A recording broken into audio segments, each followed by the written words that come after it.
का भाई के हई एगो जय किशु चौहान के मैसेज आइल बा हो कि मेरी बहन का शादी है दादी जी, एगो गीत गा दीजिए ना। विवेक सिंह नाम है, प्रीति सिंह। हो तो तनी गा दी एक लाइन।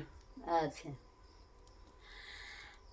अराई जे खराई के माराबा छवल, अराई जे खराई के माराबा छवल, सेहु माराबा हो झाझर भइले, सेहु माराबा रे झाझर भइले, ताही मारवा बैठेली बेटी हो पिरिटी बेटी जाही, ताही मारवा बैठेली बेटी हो पिरिटी बेटी, मांगेली बेटी हो नारियर फलावा, मांगेली बेटी हो नारियर फलावा, आतना बचन जब सुनेले कौन विवेक ना दुल्हा के नाम। अच्छा हाँ आतना बचन जब सुनेले कौन भैया,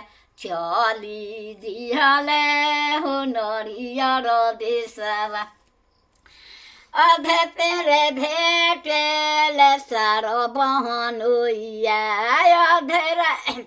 अधे रही भेटेले सारो बहनोइया, कहाँ जाल किया जाल सरऊ कौन सरऊ, हमार बहिना हो पिरिटी बहिना, मांगली बहिना हो नरियर फलावा, मांगली बहिना हो नरियर फलावा, आतना बचन जब सुनेले विवेक दुल्हा, आतना बचन जब सुनेले विवेक दुल्हा, चली भइले हो नरियर देशवा, पाकल पाकल काचे काचे नरियर सारी सरहर खनी है, काचे काचे नरियर सारी सरहर खनी है,